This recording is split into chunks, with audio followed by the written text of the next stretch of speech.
নির্বাচনের আগে নতুন এক সংকটে পড়েছে বিএনপি। এতদিন যেসব দলকে সাথে নিয়ে তারা অভিন্ন আন্দোলন করে আসছিল, সেই যুগপৎ আন্দোলনের শরিকদের সঙ্গে নিয়ে জোটবদ্ধ নির্বাচন করতে গিয়ে মূলত এই সংকট। আগে জোটবদ্ধ দলগুলো অভিন্ন প্রতীকে নির্বাচন করতে পারত, অর্থাৎ বিএনপির সাথে জোট করা কোনো ছোট দল নির্বাচন করতে পারত ধানের শীষ প্রতীকে। কিন্তু সেই নিয়ম বদলে ফেলে অন্তর্বর্তী সরকার, যা নিয়ে তীব্র আপত্তি বিএনপির।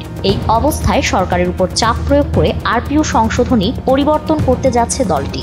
ছোট দলগুলোও যাতে এই বিষয়ে সরব হয় তা চাচ্ছে বিএনপি। পাশাপাশি যুগপৎ আন্দোলনের শরিক দলগুলোর জন্য আসন ছাড় নিয়েও দফায় দফায় চলছে আলোচনা।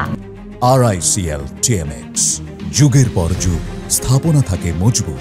বিএনপি নেতারা বলছেন, শরিক দলগুলোর প্রত্যাশা অনুযায়ী আসন ছাড় নিয়ে আলোচনা যেমন জটিলতা তৈরি করেছে, তার চেয়েও বড় সমস্যা হলো নিজস্ব প্রতীকে ভোট করার বিধান। বিএনপির শীর্ষ নেতাদের মতে, ছোট দলগুলো নিজেদের প্রতীকে নির্বাচন করলে তাদের জেতা কঠিন হবে, এতে রাজনৈতিক প্রতিপক্ষ সুবিধা পাবে। তাই বিএনপি আগের মতোই প্রতীক নির্বাচনের স্বাধীনতা ফেরত চায়, যাতে শরিক দলগুলো বৃহৎ দলের প্রতীক ব্যবহার করে জয়ের সম্ভাবনা বাড়াতে পারে।